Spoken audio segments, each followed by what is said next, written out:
Totoo nga, masarap nga. Panalo to. Yan, magandang araw po mga ka-release. So, nandito po tayo sa kahabaan ng Pag-asa. So, makikita nyo, naglalakad po ako ngayon dito kasi wala akong pamasahe. Kaya naglakad na lang ako. Hindi ko alam kung anong road to eh. Basta dito lang siya, banda sa may. Yan. Kasi nga, may pupuntahan po tayong food tripan dito sa bahagi dito ng Pag-asa at nag-trending itong mga nakarang araw sa isang sikat na content creator. Tara, pupuntahan natin ngayon guys, kaya samahan niyo po kung maka-release. Let's go!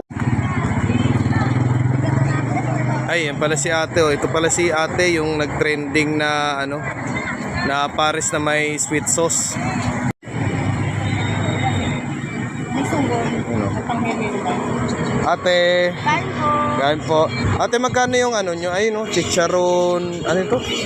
Chicharon bulaklak, saka yan? Lechon kawali. 65 po. 65 with rice na po yun. Pag isa pong toppings, pag dalawa 90, overload po 120. Ah, sige. Wala, hindi unli rice yun. Hindi po eh. Oh, no! Anong oras pa kayo nagsisimula dito? 4 o'clock po. 4 o'clock hanggang maubos. Pero minimum na nga, minsan umabot kayo ng alas 12 ng hating gabi. Pinakalista po. Pinakalista po yun. Ayan guys, so. Yan, dyan lang po yun si ate. Dito lang sa likod ng SM North dito lang po sa Our Lady of Hope. Tama yan.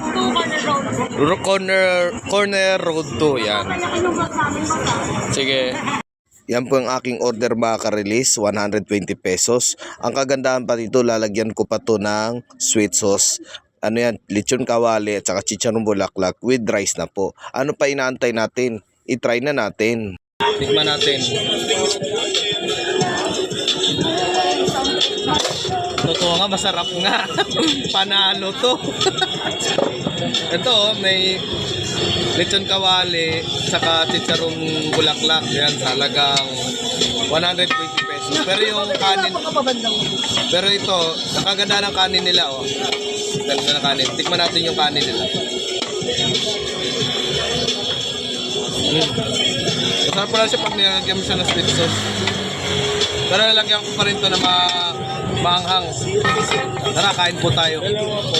Yan guys, so kita nyo, ito yung mga grupo ng mga estudyante. Talagang ilang beses na, kumbaga suki na pala sila dito sa kay ate na overload pares na may sweet sauce. Yan oh. Talagang ito yung nag-trending guys eh, yung nilalagay na sweet sauce.